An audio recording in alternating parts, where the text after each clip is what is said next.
como já se aperceberam, o tema de hoje é a ação do pensamento.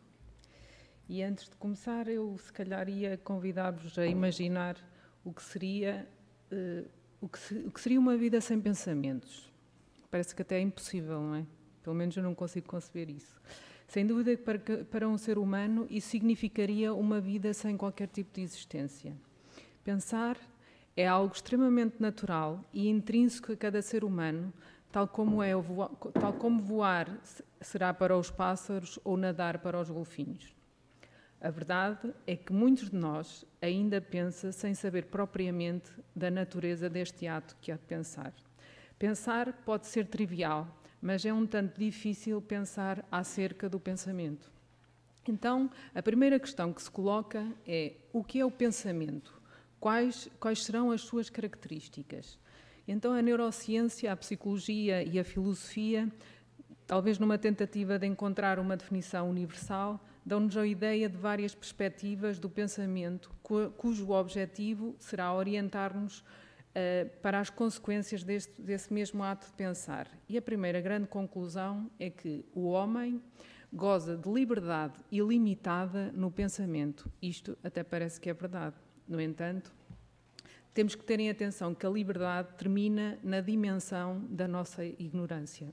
Ou seja, Allan Kardec diz-nos que pensar é atributo do ser espiritual. O pensamento é o atributo característico do ser espiritual e é ele que distingue o espírito da matéria, e sem pensamento o espírito não seria espírito. Portanto, André Luiz, na sua obra de Ação e Reação, diz-nos que o pensamento supera de longe a velocidade da luz. Ou seja, o pensamento é a força viva, atuante, cuja velocidade supera a da luz. Emitido por nós, volta inevitavelmente a nós mesmos, compelindo-nos a viver de maneira espontânea em sua onda de formas criadoras que naturalmente se fixam no espírito quando alimentadas pelo combustível do nosso desejo ou da nossa atenção. Nós podemos entender isto com uma mensagem que Emmanuel nos deixou, que é a seguinte: assim como a aranha vive no centro da sua própria teia, o homem vive submerso nas criações do seu pensamento. Ou seja, a aranha tece a teia a partir dela própria. A aranha, portanto, escolhe os pontos a partir dos quais decide tecer a teia, mas depois decide também quais são os percursos que a teia vai percorrer, mas depois de formar a teia, ela passa a viver no centro dela. Ou seja, movimenta-se através da teia e sobrevive através da teia. Então, a aranha cria a sua casa, que é a teia, mas depois torna-se totalmente dependente dela. O mesmo acontece connosco. Nós, humanos, escolhemos a natureza das nossas vibrações, escolhemos a extensão da onda pela natureza superior ou inferior, consoante as nossas vibrações, estabelecemos pontos de conexão com os demais e com as mentes que pensam igual e com realidades que vivem na mesma frequência que nós estamos a viver, e vamos estabelecendo pontos de conexão magnética entre nós próprios. Passamos a viver no centro desta teia que nós próprios criamos. Tudo o que toca à teia também nos toca a nós, tal como acontece à aranha. Ou seja, os nossos pensamentos influenciam-nos primeiramente a nós próprios, mas não acabam em nós próprios. Portanto, exteriorizam-se. E num circuito de ida e volta, porque também recebem e também somos influenciados pelos pensamentos e pelas críticas e por todas as circunstâncias exteriores, vivem um círculo de ida e volta. E é este ciclo de ida e volta que depois nos limita nas nossas próprias vidas, que será tão vasto quanto o nosso conhecimento. Então, inclui-se dentre os demais comuns e constantes tipos de energia não adensável a energia mental, da qual o pensamento é a mais elevada expressão. Olhem só a nossa responsabilidade quando pensamos. No entanto, ela é capaz de agir sobre as diversas formas de energia, impressionando-as, transformando-as, através de radiações, potência ainda humanamente não detectável, mas de alto e efetivo poder, traduzível em fenómenos eletromagnéticos e inapreciáveis. Portanto, através do pensamento, na sua maioria das vezes de forma natural e inconsciente, cada um de nós está a trabalhar sem cessar, de momento a momento, seja para o bem ou para o mal, na construção do amor ou do ódio, consoante a frequência que nós vibramos, da alegria ou da desventura, da felicidade ou do desequilíbrio. Portanto, nós fazemos parte de um todo e com a nossa parte, neste caso com o pensamento, contribuímos cada um de nós para a construção do todo onde vivemos. Então, na sua obra da alma humana, António José Freire, que é uma obra belíssima e eu aconselho a todos a ler, António José Freire era um médico, foi formado em medicina aqui na Universidade de Coimbra, mas depois, por diversas vicissitudes da vida, foi limitada a possibilidade de exercer, umas vezes pelas dificuldades do regime da época, outras vezes por doença prolongada. E então ele foi obrigado a ter o conhecimento científico e desenvolveu o conhecimento espiritual. Portanto, ele foi um fundador da Federação Espírita em Portugal. E então ele deixa-nos a seguinte mensagem. Isto no início do século passado. No dia em que se generalize o conhecimento e a compreensão do mecanismo, estrutura a ação das radiações mentais provocadas pela projeção e exteriorização dos pensamentos e emoções, dos sentimentos e das paixões, a humanidade poderá então formular duas conclusões da maior importância para marcar uma justa e racional linha de conduta. A primeira conclusão é esta: a energia da força do pensamento ultrapassa as forças mais potentes do universo, quer em vitalidade e resistência, quer em velocidade e duração. Vejam só a força de um pequeno pensamento. Vamos imaginar qual será a força de um grande pensamento. A segunda conclusão diz-nos que é nos efeitos nocivos resultantes das correntes exteriorizadas por ódio, vingança e inveja que estão localizadas as causas e a origem de grande parte das calamidades humanas e cataclismos cósmicos, quer no ponto de vista individual, quer do ponto de vista coletivo e social. Obviamente que o inverso também será verdade. Se os nossos pensamentos, ao invés de serem negativos, tiverem efeitos nobres e edificantes, a causa e efeito será o equilíbrio, a paz e a harmonia.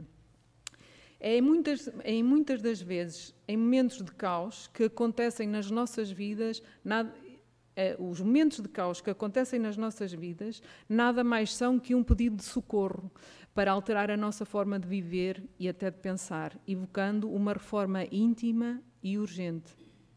Pensa o bem, fala o bem, cria o bem. Ama-te, cuida-te, para assim poderes amar e cuidar o próximo.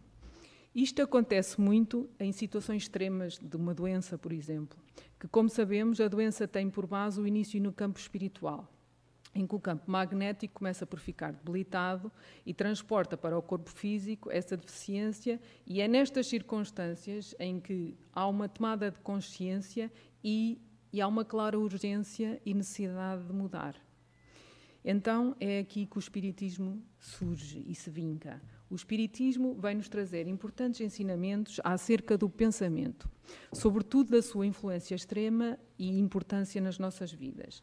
Allan Kardec, no Livro dos Espíritos, toda a gente já conhece, explica que estamos mergulhados num fluido universal que preenche o espaço e todo o universo, e este fluido universal é impulsionado pela vontade, cujo o veículo é o pensamento, tal como o ar é o veículo do som, com a diferença de que as vibrações do ar são limitadas, enquanto que as do fluido universal ampliam-se ao infinito. Portanto, não há barreiras, não há entraves, é algo que é ilimitado.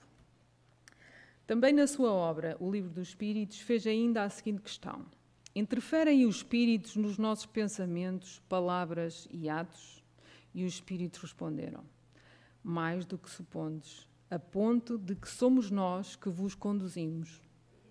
Numa análise sintética e até simplista, nós poderíamos ficar com a ideia de que somos apenas marionetas e que os espíritos manipulam-nos sem o nosso consentimento, mas acreditem que não é bem assim.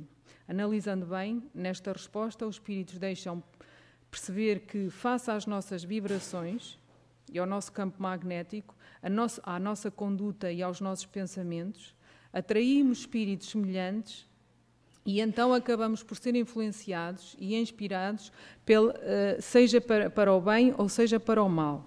Em determinados momentos, essa influência torna-se tão poderosa, levando-nos às palavras e conduzindo-nos aos atos. Na realidade, os espíritos interferem em muito nas nossas vidas, mas é um consentimento nosso, é uma responsabilidade nossa. Portanto, é uma sintonia que estabelecem connosco e com o nosso campo magnético, porque, como nós sabemos, o pensamento é energia. Emana no nosso campo mental e cria um campo magnético à nossa volta, muitas vezes até com cor, que se comunica com o exterior e acaba por ser reconhecido pelos semelhantes. Ou seja, se nós tivermos vibrações em situações superiores, já sabemos quem é que vamos atrair. Se, pelo contrário, vivermos em posições inferiores, vamos ter outro tipo de semelhantes à nossa volta. Então, os nossos pensamentos são forças, imagens, criações visíveis e tangíveis no campo espiritual. Atraímos companheiros e recursos em conformidade com a natureza dos nossos ideais, aspirações, invocações e apelos. O pensamento é energia viva e desloca em torno de nós forças subtis, construindo paisagens ou formas e criando centros magnéticos ou ondas, com as quais emitimos a nossa atuação ou recebemos a atuação dos outros. Portanto, não é só os nossos pensamentos que nos influenciam a nós próprios, os pensamentos dos outros também acabam por nos influenciar. E muitas das vezes nem é necessário que eles estejam próximos de nós. Quantas vezes é que nós estamos a pensar numa pessoa que está a quilómetros de distância e, passado uns momentos, recebemos uma notícia dela, ou um telefonema, ou uma mensagem, qualquer coisa. Portanto, não há barreiras para o pensamento. Então, o ser humano é o reflexo da vida mental, ou seja, da sua própria consciência. Einstein, que era um físico que toda a gente conhece e com certeza já ouviu falar, diz-nos que o homem é energia regida pela consciência. E Aristóteles deixou-nos a seguinte mensagem: a psique, ou seja, a alma, é o corpo e o corpo reagem em complementariedade um com o outro. Uma mudança no estado da psique, ou seja, uma mudança no estado da alma, produz a mudança na estrutura do corpo, e o inverso também será verdade. Uma mudança na estrutura no corpo produz uma mudança na estrutura da psique. Portanto, esta tomada de consciência é fundamental na transformação daquilo do que somos e do caminho que queremos seguir. Então, e para consolidar este conceito, William James, que é considerado o pai da filosofia moderna, diz que a maior descoberta da minha geração, da dele, é que os seres humanos, e isto é muito importante, e vejam só como a nossa responsabilidade naquilo que nós somos e no que pensamos, a maior descoberta da minha geração é que os seres humanos, alterando as suas atitudes mentais, podem alterar a sua própria vida. Não é alterar comportamentos, é alterar os pensamentos, que depois vão alterar a nossa forma de ser e de ver as coisas. Da maneira como pensamos, assim seremos. E então, a grande questão que se coloca é: como alterar as atitudes mentais e os pensamentos, evitando assim a imprudência mental e todas as implicações que lhe estão inerentes? Esta é quase aquela questão do 1 milhão. E é uma coisa muito simples. Se calhar já toda a gente ouviu falar nesta frase. E foi das primeiras frases que eu ouvi quando cheguei aqui, preferidas pelo irmão Fernando. E eu já conhecia em parte, mas o todo não me dizia grande coisa. E foi aqui que eu aprendi isto. Então o grande segredo é orai e vigiai. Portanto, orar não é nada mais, nada menos que a conexão com os altos padrões da vida. E vigiar é a transformação da consciência, ou seja, o desenlace das amarras da própria ignorância. Esta tomada de consciência de que é necessário vigiar a todo momento os nossos pensamentos, palavras e atos, será a ponte para o desenvolvimento do conhecimento e do autoconhecimento. Ou seja, apenas conseguiremos reverter um pensamento negativo por um outro positivo se, em primeiro lugar, formos vigilantes e tivermos a consciência de que estamos a ter um pensamento menos saudável. Portanto, ter a humildade de assumir que estamos errados e que somos limitados. Só depois de termos esta noção é que colocamos em prática a capacidade de o substituir por um pensamento positivo e saudável. Mas para haver a substituição de um pensamento positivo e saudável, temos que elevar o nosso conhecimento, temos que fazer alguma coisa por nós próprios, não é? Ou seja, então orar é proporcionar a transformação de dentro para fora e nunca o contrário. A transformação começa sempre de dentro de nós para fora de nós. Nós podemos ter muitas ajudas externas, mas a verdadeira mudança parte de dentro. E como já falámos no início, cada um de nós goza de uma capacidade ilimitada de pensar. No entanto, esta liberdade torna-se limitada, e poderá ser bastante limitada, à dimensão do nosso conhecimento. Por isso, é tão importante estudar e cultivar o conhecimento para ampliar os horizontes e diminuir assim o nosso estado de ignorância. Para que os nossos pensamentos sejam, então, nobres e edificantes, existe uma ferramenta ao alcance de todos e que todos os que estamos aqui já conhecem ou certamente já ouviram falar. Alguém sabe o que é? É a prece. Então, a ação da prece é a transformação do pensamento. A prece é uma invocação mediante a qual o homem entra pelo pensamento em comunicação com o ser a quem se dirige. Pode ter por objeto um pedido, um agradecimento ou uma glorificação. Normalmente, uma prece bem feita reúne os três. O Espiritismo torna compreensível a ação da prece. Explica, assim, o modo de transmissão e transformação do pensamento, como já falámos no início. Estamos mergulhados, então, num fluido cósmico universal que ocupa o espaço em todos os seus seres, encarnados e desencarnados. É dirigido o pensamento para um ser qualquer, quer que seja na Terra, quer seja no espaço ou no mundo espiritual, de encarnado para desencarnado ou vice-versa. Essa corrente fluídica estabelece entre um e o outro, transmitindo de um para o outro o pensamento. Ou seja, a prece, para além de transformar, vamos imaginar, nós estamos numa situação de caos e dificuldade em que queremos a toda a hora mudar os nossos pensamentos negativos e não conseguimos.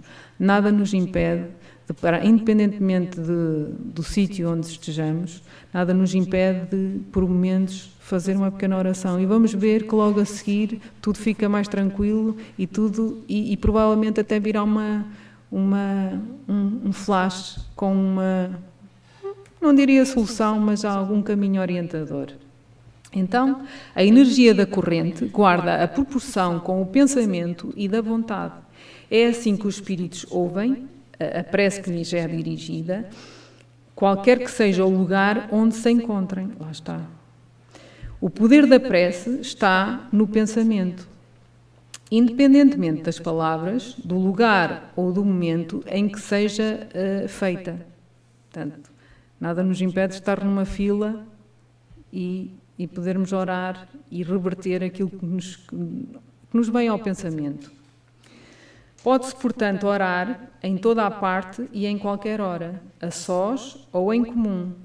A influência do lugar ou do tempo só se faz sentir nas circunstâncias que favoreçam o recolhimento. Eu sei que é difícil, mas há muitas pessoas que o conseguem fazer já. Se calhar, eu não consigo, se calhar muitos de nós ainda não conseguem.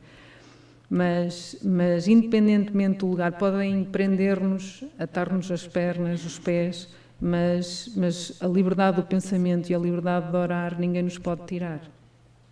Então, a prece é, assim, um instrumento ao alcance de qualquer um, em qualquer circunstância e num qualquer lugar. Portanto, ajuda no equilíbrio e transformação para uma vida melhor. É assim, eu não sei se eu fui muito rápido ou não, mas eu já estou a terminar. E então eu queria deixar aqui uma reflexão que acho que é muito interessante, que é do Emmanuel e é uma psicografia do Chico Xavier. E diz-nos assim: o nosso pensamento cria a vida que procuramos através do reflexo de nós mesmos. Até que nos identifiquemos um dia, no curso dos milénios, com a sabedoria infinita e com um infinito amor que constituem o pensamento e a vida do nosso Pai. É bonito, não é? E pronto, e era isto que eu tinha para vos dizer. Eu espero que estas palavras vos toquem tanto como me tocaram a mim, e este trabalho foi um trabalho de aprendizagem,